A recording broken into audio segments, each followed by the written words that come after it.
I think we can start. You don't, people have joined.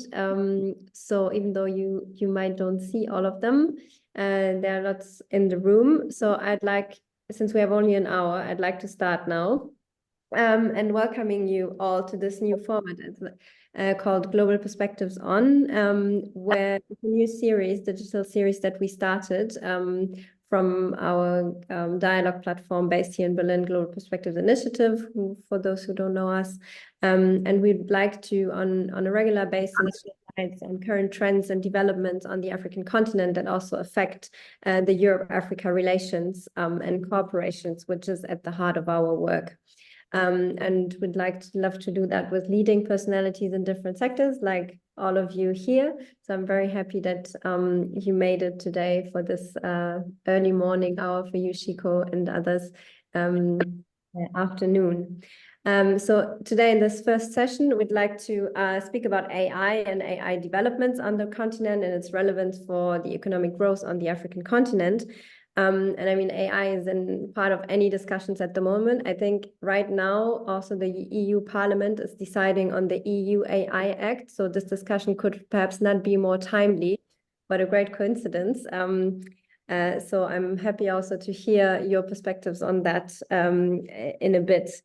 And it is also a hot topic on the African continent, as I also experienced at the Tech Summit in Nairobi a couple of weeks ago, where I had the chance to meet a few of you as well, and where it was indeed a very hot topic. I think it was in all the panels, everyone was speaking about AI. So I thought it would be amazing to share a bit of that here in Berlin as well, or in Germany and in Europe, because I'm not sure if so many people know about the current developments on the continent in that regard. So we only have 1 hour, so I know it's short, but we really hope to get some food for thought and inspiration to all of you participating. And we'd like to highlight 3 aspects maybe. First, of course, raise awareness, as I mentioned, on the current impressive developments in the AI space on the continent. Also highlight promising areas of applications in that regard. Just better understand also what is needed to fully exploit the homegrown solutions that are currently being developed to ensure the, I think, very critical aspect of digital sovereignty on the continent. So why are also homegrown solutions so relevant and so important, and what is needed to strengthen these on the continent? And here, what are maybe the third point is where do you see opportunities for Europe-Africa collaborations also? Where do you see international engagement as valuable? So it can be a win-win, right, for both sides. So I'm happy to discuss this with all of you very knowledgeable AI experts, covering different angles, I would say, in the AI sphere. So I have Didier from Smart Africa. You're the head of strategy and growth, so you're probably the best one to tell us about the vision of Smart Africa in a bit, and what it is all about. And if I've understood it correctly, your main goal is to build a unified digital market on the continent. So I think that's a very ambitious endeavor, but yeah, very keen on hearing more on that. Then we have Shikoh Gitau with us, founder and CEO of Qhala, supporting different organizations and governments and expanding their digital capabilities. Or I think, as you put it, is catalyzing Africa's digital future. So also very ambitious. But you've been in the sphere for quite a while, so very much looking forward to your input here as well. And Mutembei, very happy to see you again. We recently met in Nairobi, and also thank you for connecting me to some of the others here. So I think among others, you're the founder and CEO on Fastagger, focusing on creating solutions that run on edge, so without any connectivity to the internet. So also very exciting to hear how this works and how this is actually a game changer, or can be a game changer for the continent. And then Gerald, yeah, good to see you again. Very inspiring leader on the continent and founder CEO of Future Africa. You told me you've been working on AI for quite a while, and it's also currently a hot topic. So also great to have your insights here today. And Mellena, you're working on filling the data gap, right, for private sector companies, but also public organizations. So it's another point that we'll address, like how this data can be applied in an efficient way. So you see, we have different, very inspiring and interesting people, only 1 hour. So I'll really try to make this make this intro short. Just in terms of a bit of a housekeeping or the rules, all the participants that are in the room, you can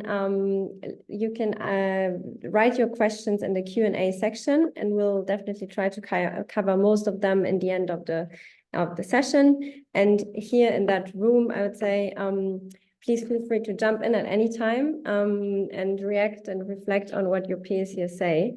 So we have it as interactive as possible. Yeah, so I think I've talked a lot now, and I'd like to hand over to you, Didier, from Smart Africa. Maybe you can start by just very briefly re-explaining what Smart Africa does and what the vision is. And then also share your perspectives on how does the AI landscape currently look on the continent? Where do you see most potential, and what are your the questions that give you a headache at the moment? Thank you. Thank you very much, Rhoda. Good afternoon. Thank you for having us here in this important conversation. I think it's a very relevant conversation at this time to really see what us as a continent we can contribute and accelerate the use of AI. But maybe before touching on that, Smart Africa is a Pan-African organization which currently regrouped 39 countries in Africa. We always get the question, why not all the 54 or 55 countries? It's a demand-driven initiative.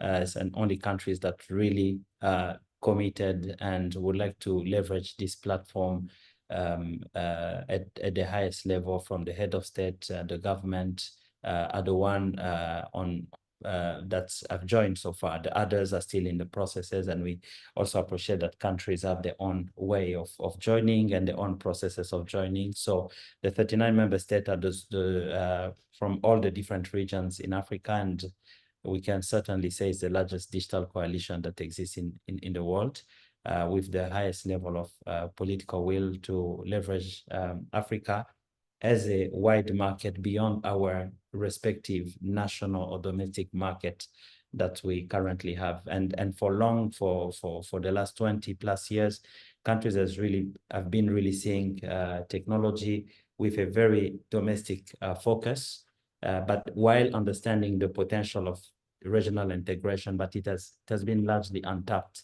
And while there's been also a few initiatives on bilateral basis, especially neighboring countries working together on common projects, they viewed Smart Africa as a vehicle that allowed them advance a common agenda and a platform that then unite all the 39 countries. In terms of market size, we talk about 1.1 billion people out of the 1.4 billion African. When we look at the total market size of Smart Africa, what is a bit unique, it's also regrouped different, let's say, different organs. We have a Council of ICT Ministers of all these 39 countries. We have the same platform for telecom regulators, because all of them they contribute to achieving the vision of Smart Africa. So the same for cybersecurity authorities. There's an African network of cybersecurity authorities, as well as a Council of African ICT agencies, those one who implemented the countries. And so we seek by these different organs to harmonize as much as possible policies and regulations, and to move from a very inward focus at the country to an outward focus and getting the best practices. So we create a predictable policy environment or regulatory environment, which is important for investment, right? It's very important for investment, because when an investor comes to Africa, they face a lot of challenges. They have to learn country by country, the policy, environment, regulation. It's sometimes very difficult. So we support the harmonization of those policies and the dissemination so that countries can really take the best and in a more predictable manner create policies which harmonize across the continent. We're different from Europe, of course. Europe, whatever is agreed at the level of the European Commission is applied across the entire 27 countries, and which makes it attractive. Africa is not the case, and even African Union do not have the same leverage as the EU, right? So Smart Africa really has come to plug the gap over there. And it's not only on the level of the policies, but we also do support with implementation of core initiatives and shared projects. We intervene in three main areas. Number one is digital infrastructure, because we still have a lot of gaps in terms of core infrastructure for the digital economy, from connectivity to cybersecurity and so on and so forth. There are a lot of areas where we're currently focusing to support closing the different gaps that exist. And when even access is there, affordability is a big problem. We can say that 85% of Africa is covered by any sort of coverage, but the cost to use the internet, the cost of devices is still a big challenge in many places in Africa. So we currently focusing quite a lot, not only on the access of the infrastructure, but also on the affordability. And then below that, there are many initiatives. The second one is skills, and skills especially for jobs. There's digital awareness, digital literacy, which is really the lower end. But beyond that, also the skills for the job, especially for the future jobs. And then we have a third focus, which is around digital regional integration using the digital. And that's where we also bring conversation around digital ID, digital payment, and so on and so forth, digital commerce, or e-commerce. So we have, that's the third bucket. And the last is really supporting countries, because we know that countries are at different level. We have over 50 countries in Africa, and not all of them have the same level of maturity. So we also have a specific focus on supporting countries where needed. I'll then in 30 seconds really briefly talk about AI so that we can maybe expand a little bit more. We've got interested in AI a few years ago. We brought the best from the public sector, private sector, and also development partners to co-create a blueprint for AI. And this document is available. We'll be happy to share with you what we call the first edition, because we cannot pretend to know everything about it. And we know it's a very evolving subject. So we took the best at that point about 2 years ago. And it's really looking at gaps at policy level, because there's a lot of gaps. Only 4 or 5 countries in Africa have clear AI policy and strategies. The rest do not have anything. So we are aiming to support there, but also use AI to solve some of the challenges and that's now moved from the policy into implementation to solve complex problems at the level of education, healthcare, and so on.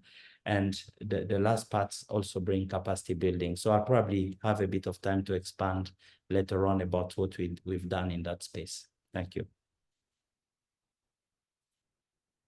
And maybe in terms of the general spirit at the moment in the AI sphere, and also the developments in the past few years, probably, maybe you, Didier, or also you, Shikoh, maybe you want to join in. How do you see the development there? And would you agree that there is an AI boom currently on the continent?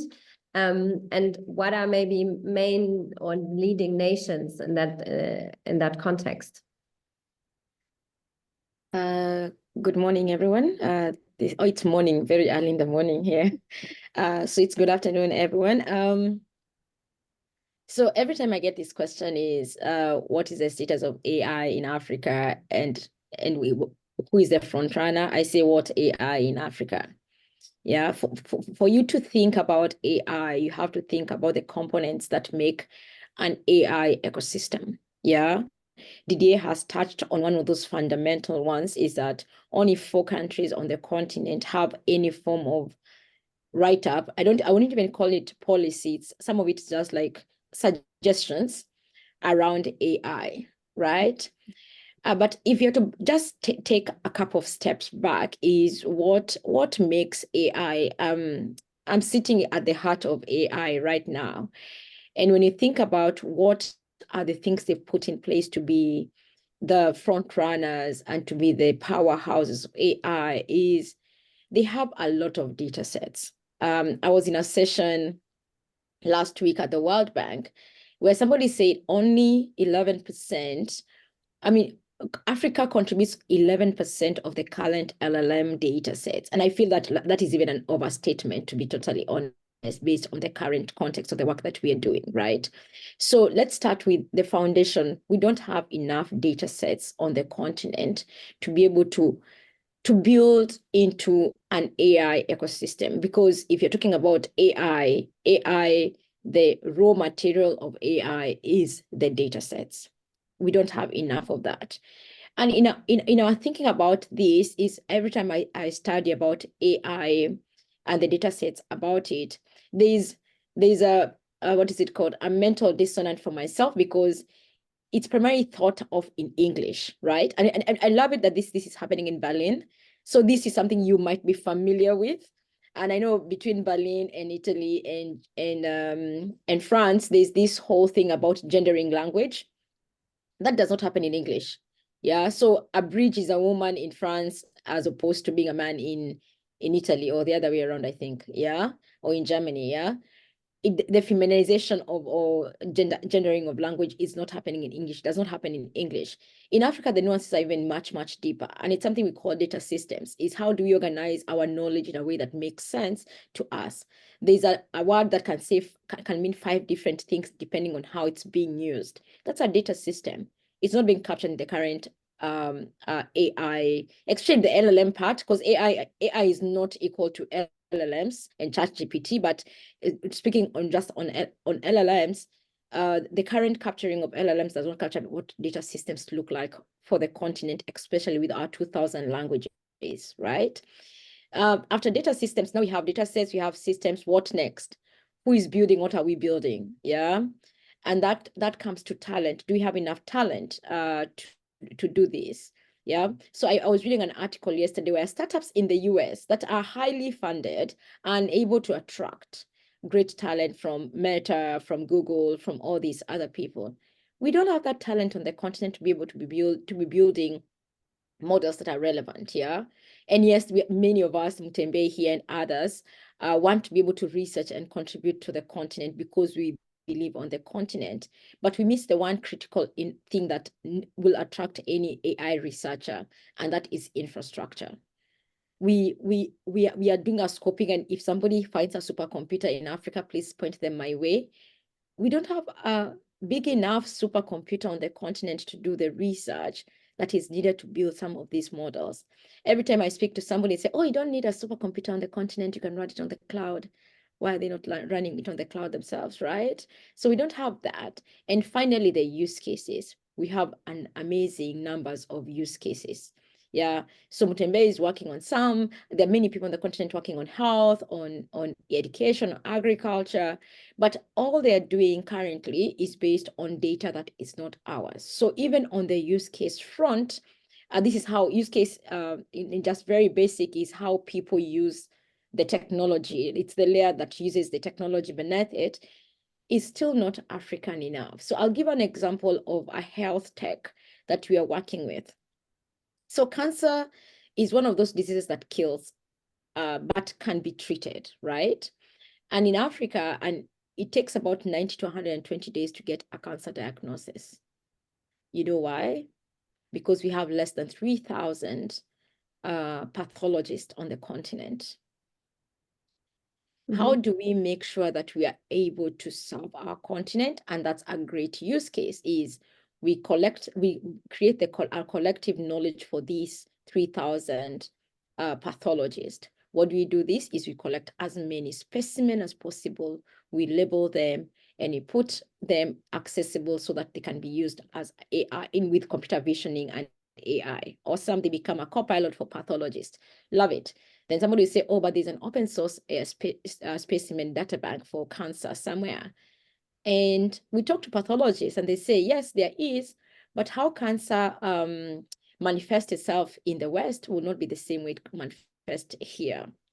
Yeah. So while the use case can be solved, it will not be solved fully because we are going to be misdiagnosing people all the time.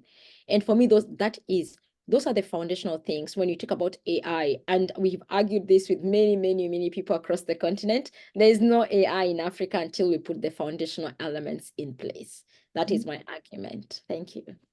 Yeah, that's already a few great arguments on the question, why homegrown solutions are so important, right? Because of the differences within the continent itself, but the languages, the very different needs, and that the data sets are for now very Western oriented, right? Or the base has to be more grown on the continent itself. Before we jump more into that, maybe Mutembei, because you were addressed a couple of times. So what is your view on that? And also, if you could, in a few lines, because I mentioned it in the beginning, just explain how do you develop the solutions that are running on edge for remote areas? Like how does this work? Because I think most people also in maybe here in Germany and Europe, they might not think of the African continent in the first place when it comes to AI, also because of the connectivity issue, right? And the infrastructure that you others also mentioned. So how do you try to make the difference here by developing these new solutions? And also for all participants, feel free to write questions in the chat, or not in the chat, but in the Q&A section, so just as a reminder. So Mutembei, over to you.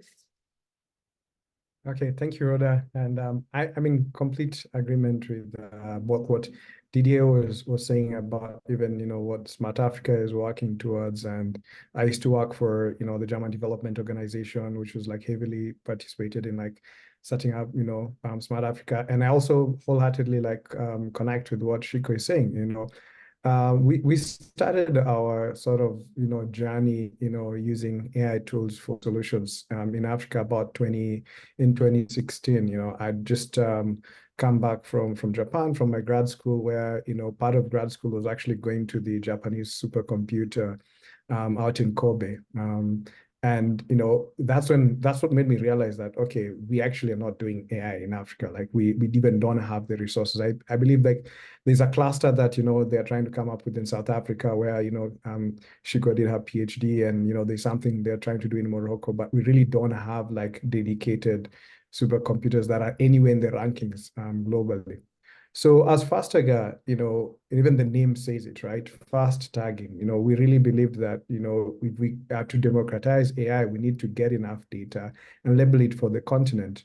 And, in 2019, when we started going out to VCs, and everybody told us like, we're crazy. Like, what are you doing? Like, AI doesn't make any sense. It was before the hype of ChatGPT. It was still the AI winter. But we were still, determined that the only way to actually build AI is, as Shikoh is saying, for actually building those data sets, labeling them, and, but then on top of that, what we realized is that in terms of we are going to do use cases in Africa, for example, what Shikoh is talking about, like in the periphery, where most of the Africans live. For example, if you look at Kenya, only 15% of the people live in urban areas where they have access to the hospitals, where they could get, their scans. So how do you try to run like some of this machine learning and AI models in these places where there's no connectivity and internet access? The cost is really high. So for us, we decided, okay, the number one problem we have to fix is actually how to run these models on the edge with low power devices, low connectivity. And you've realized, if you look at even in Germany or around the world right now, everybody's looking at a company called NVIDIA, which is just making the records every other day, because there's a supply crunch. The demand for the hardware that is required to do AI is high and high. So, we realize that actually what Africa is actually a benefit for us is that dealing with scarcity in terms of the tooling to actually get some of this machine learning to run in areas where it's low power and low connectivity, we are actually building the future, because the world will also now, it's sort of away from the abundance that, you have like consistent 5G. Now we're talking about 6G, continuous high bandwidth. So if you're doing the inference for some of your models, you always have to be connected to the cloud for it to make the inference. But, we are realizing that bandwidth is, right now, even within the US,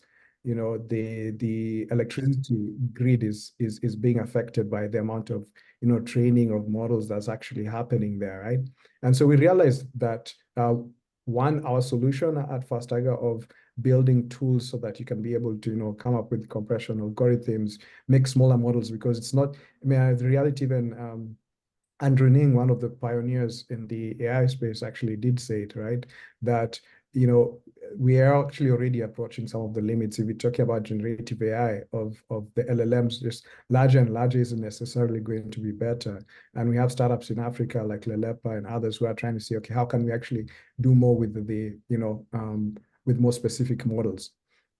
And so for us, literally what we are saying is we are building an infrastructure where people can come, run, build and run their models, use compression software to reduce the size of their models and enable them to run on, smaller chipsets, and, do inferencing on device with the chipsets that are on devices, and really deploy on edge, which eventually makes LLMs and Gen AI a lot more efficient, as well as, supervised learning. And this can be applicable globally.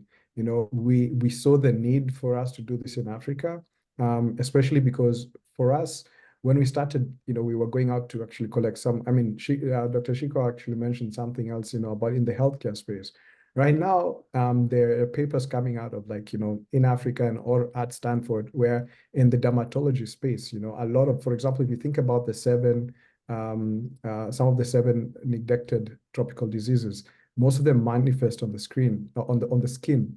And if you look at most of the dermatology models in the world, the data sets that they've been trained on are European. So they're not going to work on majority of the world. And you realize that majority of the world, which is going to become the global GDP is going to be spent mostly on treating diseases. And if you're not taking care of, the majority of the world, this is like Africa, Asia, we're just not only talking about Africa. When you're talking about emerging markets and AI being built here, you have to collect data sets for skin that are actually more inclusive. And, melanoma, skin cancer, things like that. You have to be able to run them on the periphery as well. And so for Fastagger, our focus has been, build this infrastructure that for Africa, but then you also realize that we're actually benefiting the rest of the world. So the interesting thing is we've realized, so in 2020, we were actually in Berlin because we won the Democratizing AI Award at the Falling Walls Labs, part of the Berlin Science Week. And it was interesting because I think we are pretty much the only AI startup, there. And, when Dr. Shikoh says yeah, there's no AI being done in Africa, is because we are actually solving infrastructure problems first. Right. And then we move to the next level. But we realized that actually Africa has a bit of an advantage because we can actually create new models of actually how to do AI more responsibly than previous times, where people just gather people's data without caring about, privacy and how to responsibly use it, and how to, use tools that actually optimize and are not using the Earth's resources. And we've been having these conversations even with Mellena. We were together in Ghana, and some of the conversations of how can you actually, Ethiopia and Kenya have some of the most green energy on the planet, and so how can we actually have green AI? Right now, AI as being built in the West is one of the most polluting and carbon emitting entities. But we have a lot of geothermal energy here in Kenya, a lot of geothermal energy in Ethiopia, and also hydro energy. We can actually be the leaders in actually a more responsible AI coming out. And yeah, so the way I think about it is that, it shouldn't be a conversation about, oh, what is being done here in Africa, but how can we also learn from, this sort of so open canvas that we're being given of how to do AI more responsibly and how it can actually be a human-centered focus of AI.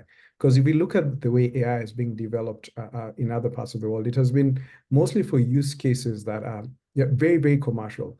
The infrastructure gaps, even in other parts of development on the continent, you realize that everybody who's thinking about and talking about AI on the African continent is usually talking about impact, is usually talking about how it can be more human-centric.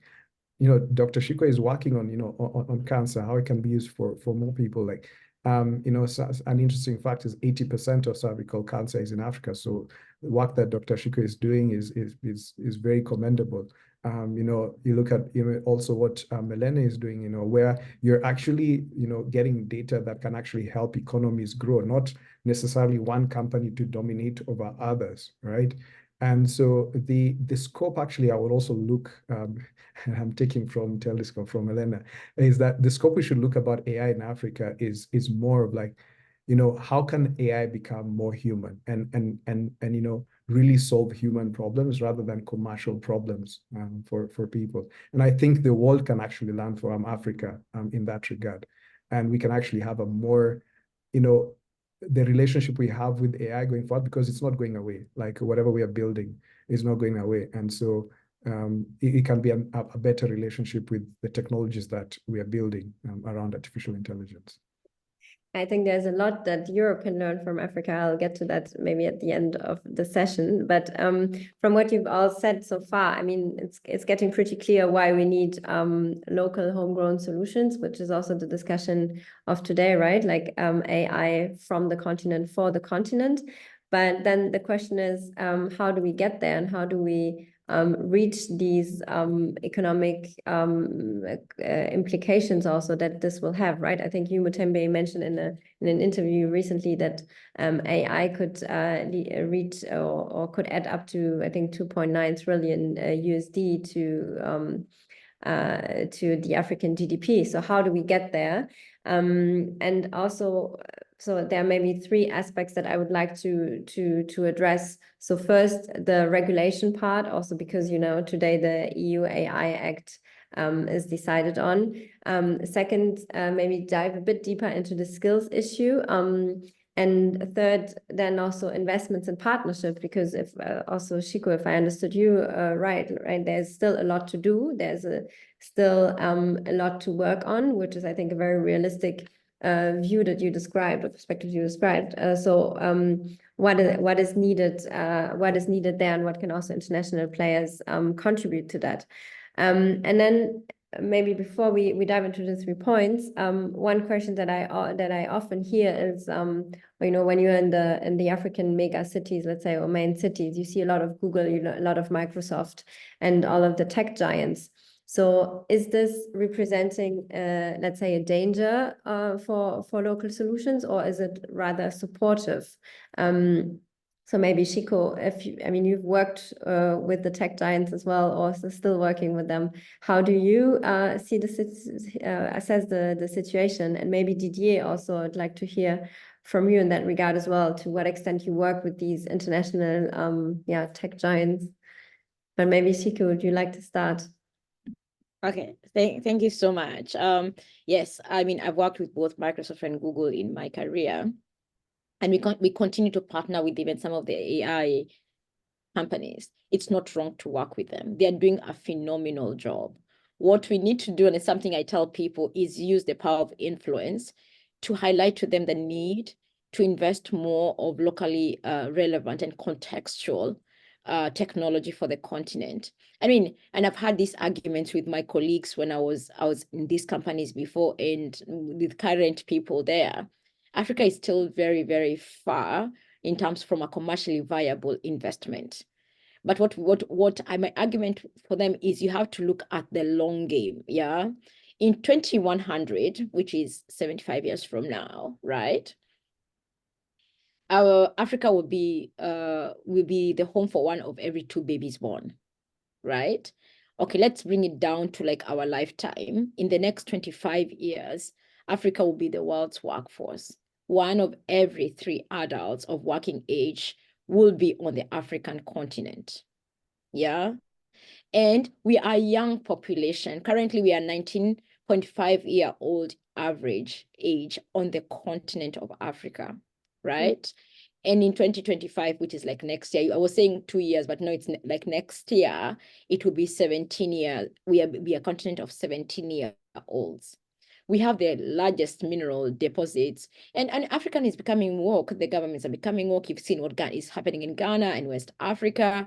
We are becoming more, using your word, sovereign of our what is called raw resources. Yeah.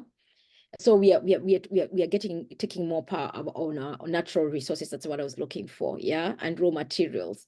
So we want to add value into this. So in the next couple of decades, things will have changed much. So if you're going to look at Africa, don't look in the next 2 to 3 quarters, because most organization looks in quarters and work in quarters, or in your strategic plan for the next 5 years. Look at Africa in the context of a few decades. Yeah. And unfortunately, and I have to mention this because this is EU, and I'm apologizing in advance. That's what China has done. China has looked at Africa not from a 3 to 5 year perspective. They're looking at a couple of decades away and seeing what should we be able to earn in a couple of decades away. And that's what like private sector and big tech should be looking at Africa. We are a huge market. Yeah. In that 2025, I think will be 2.5 billion. In 2100 will be 2.5 billion people, right? So we need to start thinking about it from that point of view, and a market base that is growing. Our diaspora is actually increasingly becoming very influential, which means that some of this influence is going back home. So when you think about that long term, then you start seeing the opportunities. When you think in the next 3 to 5 years, then of course it's like a cost sink and you don't want to use your money. That is how my argument with the tech companies have been, is like you have to look like long term and long term only, not just here now, and start investing that, because if you try and say I'm coming later, you will be late to the game already. Yes. Didier, do you want to add something on that? Absolutely. I think Shikoh has really painted the picture. Africa is a continent of the future. You mentioned that, Shikoh, we're going to double the size of the population from 1.4 to 2.5 by 2050. So it's just 25 years from now. And with that come, of course, a lot of challenges from managing economical and society issues. And AI bring opportunity to find solutions that's in healthcare, education, and name it, finance. And I think having the private sector working with Africa is a good thing. We need actually more private sector involvement, because that's where research and development take place. That's where innovation also take place. Government is not good at innovating. It's good at creating just the right environment. As long as the policy and regulation are in place, not to stifle innovation, but really to stimulate innovation, to get to the best use, to make the best use of AI, the private sector will follow. And that's one why we're also looking at supporting countries to create such environment, conducive environment at the policy and regulatory level. It's one of the initiatives that connect to what I said earlier. Just a few countries, a handful of countries. So we want to see how we can support more and more governments, not to be afraid, because indeed it carries a lot of risk. But we can bring the same analogy with the internet at the beginning. Some countries were afraid about the internet, what it can bring. And then came social media. Everyone was afraid about social media, predicting chaos and all of that. Indeed, there have been cases where it has been misused. But with every technology comes the good part, the ethical part, and the bad part. And so we should not just sit and relax and just simply avoid it. We need actively to see, and that's what we're telling government. create that environment that will encourage the good use, but also we can also use it to fight the misuse, the disinformation, and all of that. So, but just coming back again to your question is, yes, we need them. We need more talent. I think one of the most important investment needed in this time is investing in talent, because there's still a scarcity of talent in Africa. And that's why we see most of the big firms coming to Africa and developing a few use cases from Google, Microsoft, and others. But we need to invest more in that, because there's a major shift which is currently happening with AI, and Africa is not really yet on the map as we should be, right? The type of skills needed for AI is still quite scarce in the continent. And then the last thing I'd like just to add on what Shikoh mentioned is that I think we know better the pain point and the challenges that we are facing at the country level, at the continent level. And AI needs to be used to actually respond to those challenges or those pain points. Otherwise, then there is no point. Technology by itself doesn't serve any purpose unless it's used to solve real problems from healthcare, from education, from finance, from agriculture, and climate change. Wherever we want to apply it, it needs really to be used to solve these challenges. And so we look forward to work with a wide range of partners.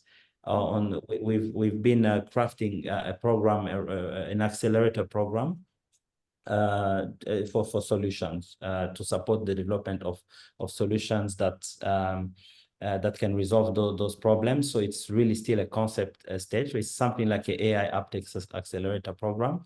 And we look forward to strengthen partnership with different partners here in this panel, but also on the call and the wider range, to see how we can really make a good use or impactful use of AI in Africa. Mm-hmm. Yeah, if you say afraid of the internet, I think Germany is also one nation rather afraid of the internet in comparison to many African nations. But yeah, no. In terms of private sector, maybe I'll hand over to you, Mellena and Gerald. I think you were both also very close to the local private sector, but also abroad. So maybe Mellena, do you want to start? What are your thoughts on maybe? Let me start with the point of partnerships in that regard, and then maybe Gerald, I'll ask you in a bit on the skills issue, since you've also attended our last Africa Roundtable conference, which was on skills and employment. So prepare for that that one. But Mellena, if you want to start on the private sector involvement here. Sure. Thank you for this pretty phenomenal session today. There's a lot of food for thought definitely being conveyed. Just as a brief introduction, I am the co-founder of Telliscope, where our goal is to help investors primarily in the US and Europe really understand the contextual landscape of companies that are operating in Africa. Primarily, we work with the private sector, I should say, but also leverage partnerships, as Rhoda alluded. So we partner with the government of Ethiopia to bring our solution forward to the private sector. Our specific, I should say, niche is basically from a problem that I faced as an investment manager, where it was quite overwhelming to really gauge what the opportunities, risks, and challenges are when you're operating out of the US. And to be honest, we missed out on a lot of opportunities.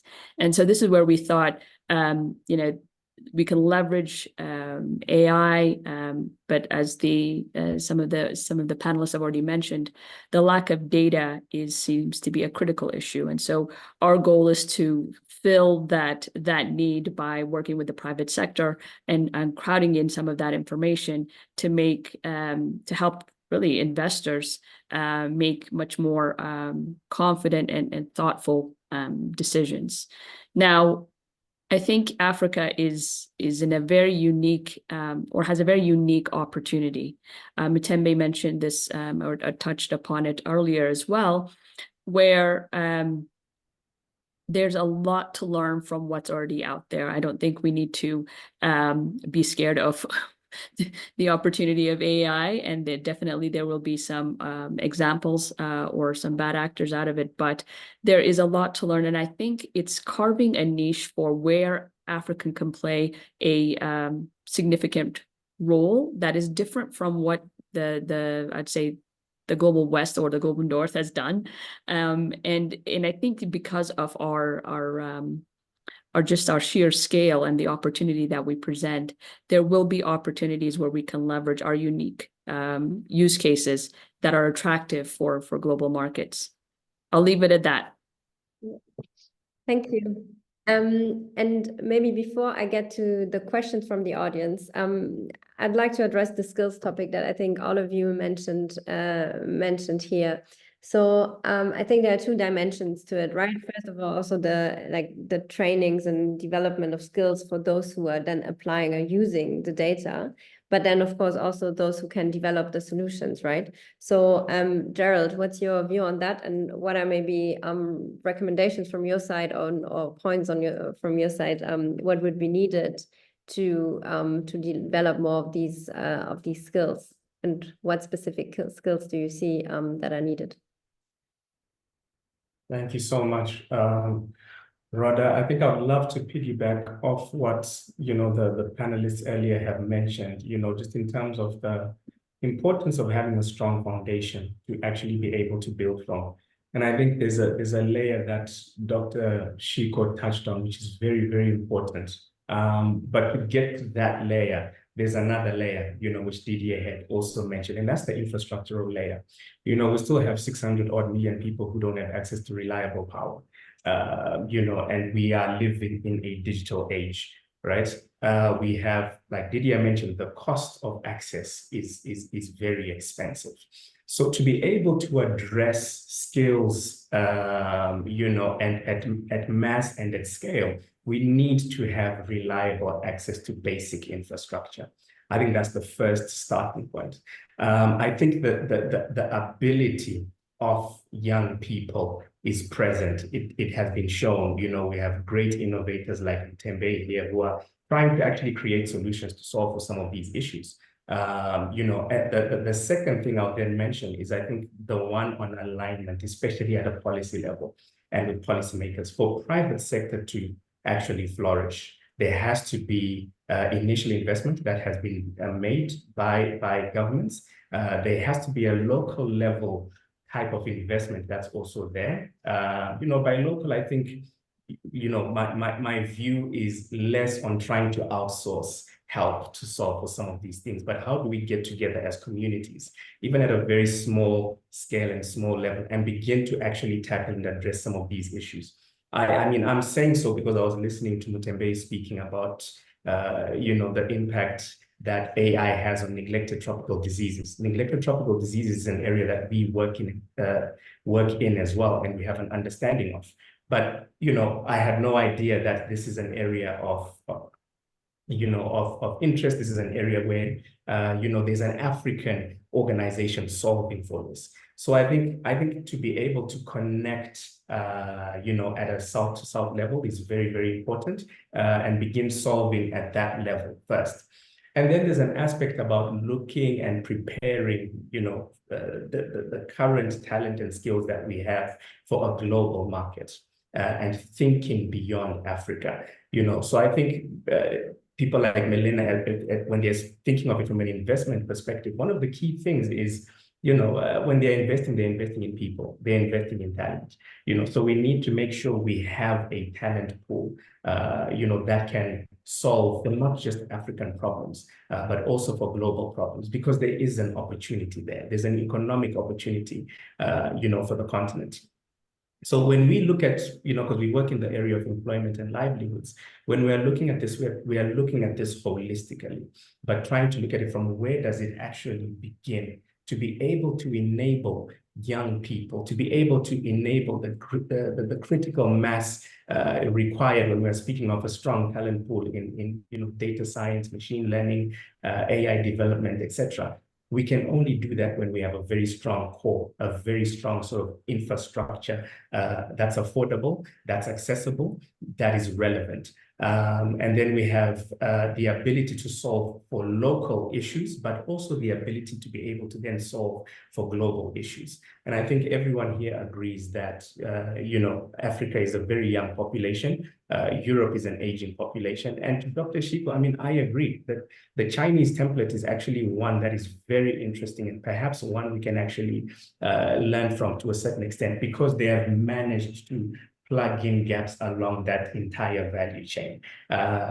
So how do we now leverage what we have? If it's now at a policy level, things like the Africa Continental Free Trade Area, can we actually begin manufacturing our own infrastructure?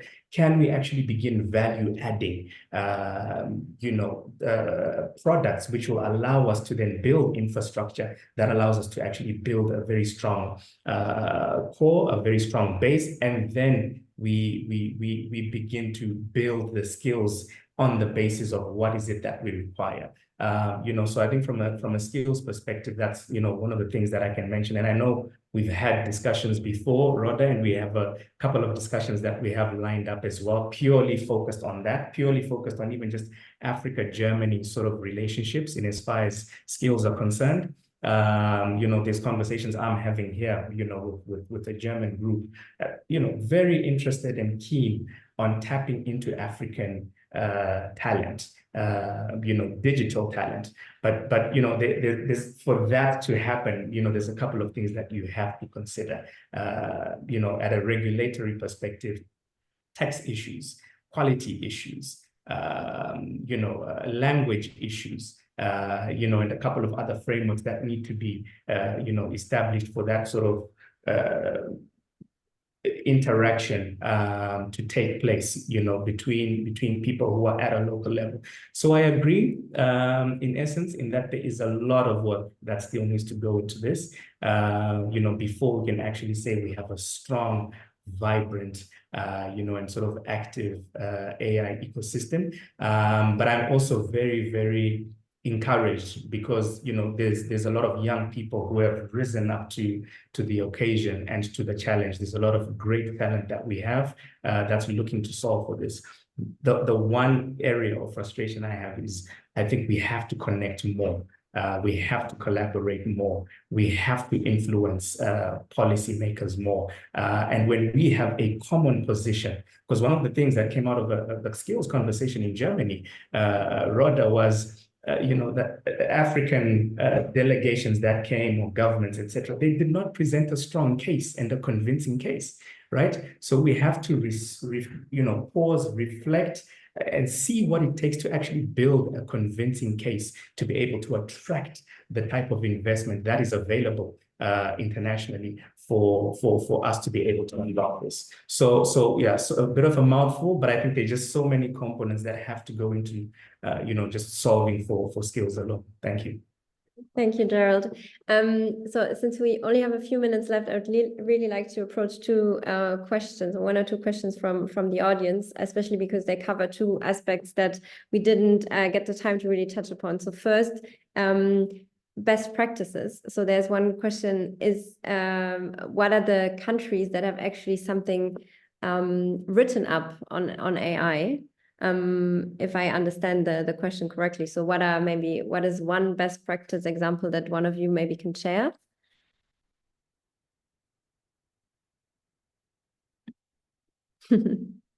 So Didier, do you want to take this? Yeah, yes, indeed. Thank you. Indeed, based on our assessment currently, we've seen some AI policies and regulation, and some places you find AI strategies. So we've seen Kenya, South Africa, Rwanda. We've seen also Benin, Tunisia, and Morocco. So some form, not all of them are not necessarily AI policies or regulation, but some of them are simply strategy or a published position paper from the country where they want to see really the opportunity. But beyond that, as I mentioned earlier, we've done quite an assessment, and I'll invite you, for those who are more interested, to read about the blueprints that did this overall assessment. It's available at smartafrica.org. It's one of the blueprint. You'll find a blueprint around AI. I'll post actually the link here on the chat, so those one who are interested to take a deep look on that. Thank you. And yes, Mutembei, go ahead. I just wanted to add that one of the best practices that I've seen is like a country like Tunisia. Tunisia, for quite a small African country, has produced 2 global AI companies, and this is based on what we're saying about AI. Is like these are AI companies formed by Tunisians with talent from places like Lagos, Nairobi, South Africa, and they have been able to solve global problems. So they actually collaborated with a German company, BioNTech, and they actually built AI software that actually helped to speed up the vaccines for the COVID situation. And they were actually acquired recently for about $68 million. And this money that ended up now connecting to the stock markets of in Europe and Africa, so reaching the taxpayers in Europe and also in Africa, and working with African talent. And so the talent is there. Like there are a lot of Africans who have studied in the best organization, companies in Europe, in Germany, in the US, and they're offering their talent actually to solve global problems. And this is a very good example of that. They ended up being like the biggest acquisition of a AI company in Europe and in Africa last year when they were acquired. So I think Tunisia is a very good example because they've actually even have a sovereign fund within the country that actually invests in tech companies. And I think this is one example because, as Dr. Shikoh and others have mentioned, like funding is also the biggest gap. There's talent, there are people who are ambitious enough, they need the capital, and it benefits the rest of the world. Yeah. The other one I wanted to highlight is Nigeria. The current Minister Bosun, has put together, they're in the process of putting together their strategy, so it's not on paper as yet. But the approach they're taking is quite refreshing because they are looking for AI researchers. The government is funding AI researchers to do AI research and identifying who is the AI talent, not just within Nigeria, but within the Nigerian diaspora, which means there's like knowledge transfer between diaspora and in Nigeria. The other thing I love is they have this 3MTT program where they're using young people and training them on the basics of AI data collection and stuff, which means that in another, again, looking long term, not tomorrow, looking in long term, we'll be having very nascent data sets from Nigeria because they have this army of young people collecting this data. And hopefully looking forward to seeing what their strategy will look like, because in the process of doing that, if this is the process they're doing, it means it's ground up and bottom up and top bottom, which means they'll have like a really nice middle where there's policy on one hand, but there's also implementation action that is taking place on the other hand. And that for me is a really good best use case from an African implementation and policy point of view. Thank you. Just to finish up on the regulation and policy part, and there's one more question: what role does the digital policy play in the implementation of the African and Continental Free Trade Area? That was also mentioned. So maybe Didier, do you want to take this? Are there any ambitions of regulating jointly on the continent? And maybe if you can add one point, since we started with the EU AI Act, which is currently deciding on, is this also some kind of inspiration for what you develop at Smart Africa and on the continent? Thank you. So for the digital trade and AFCTA, if I got the question right, definitely AI will play an important role to support, to accelerate the integration and the trade, right? So recently, in February, the Digital Trade Protocol was officially approved during the AU Summit, and actually next week, together with the FCTA and all the core committee that has been working on those documents, we're going now to focus on the annexes that need to go together with the protocol. It will unleash a lot of opportunity, literally creating one market and allowing really frictionless trade, leveraging the size of the continent. So absolutely an opportunity, because what could be done only with a small size, and many of our countries are 10 million, 5 million, 20 million people. We just have a few like Nigeria, Ethiopia, or Egypt that has over 100 million people. So really looking at a bigger size, a bigger market, but we still need to address the fundamentals, the data, capturing the data, and so as my colleagues mentioned, because AI can never become a reality if we are not able to have proper data set and so on and so forth. So yes, it's a big, there's a lot of use cases. I think it will simply increase the size of the market and the use. And the second question on EU, with the EU, I'm not sure if I got the question right. If you can help, maybe repeat that one. Just because it's in the news now, to what extent is the EU AI Act also an inspiration, or is that somehow a reference of also that you use for developing regulations on ground? Well, I think it's a good way to benchmark with what the EU is actually doing. It's among the few continents that have been quite assertive in creating a legal framework on the use of AI. It's, I'm sure, a lot of learning for all of us, especially that there is quite a vacuum on this across the continent. So we'll keep an eye on it, and we'll want also to see how to work closely with the EU to get some of the best practices and reflect them also among the best practices that Africa would want to consider. Thank you. Yeah, so I think we're running out of time, so I'd like to wrap up quickly. So I think I really hope you all got a lot of food for thought and some inspiration, new impulses to think on.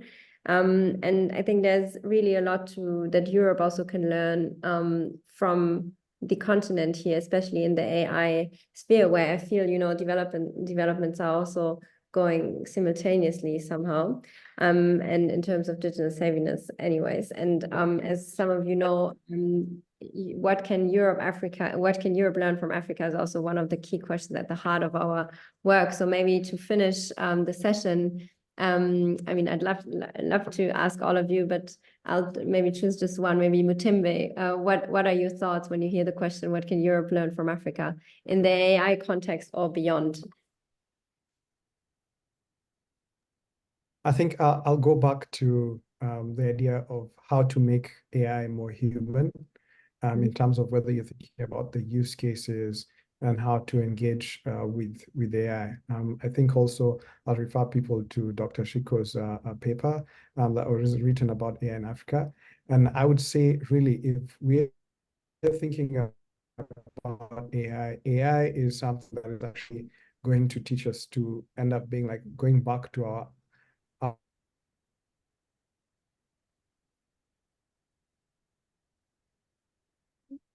I think we lost the connection.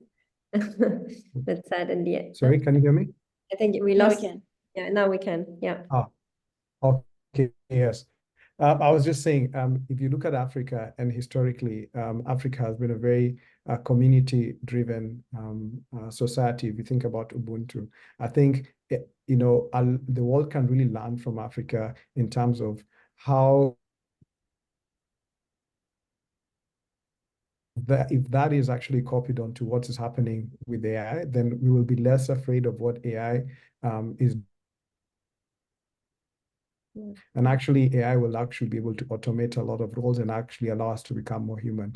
And I think this is something that the whole world can learn a lot from Africa. Thank you. So I think I'll close it here to not take too much of your time, but thank you very much. I think, yeah, it was very interesting to hear of all your opinions, as you are very much engaged in advancing AI on the continent and digital sovereignty on the continent and digital news on the continent. So I'm very much looking forward also to hear about more African solutions for global problems. and to see how this further develops, and yeah, what we can then also learn from the continent in that context. So as I mentioned in the beginning, this was our first Global Perspectives On session. So yeah, feel free to sign up to the newsletter and look up on social media what we do, and then stay tuned for the next session that will come soon. And happy to stay in touch with all of you. Thank you for joining, and I'm sure it was not the last time, and hope to see you in person also very, very soon.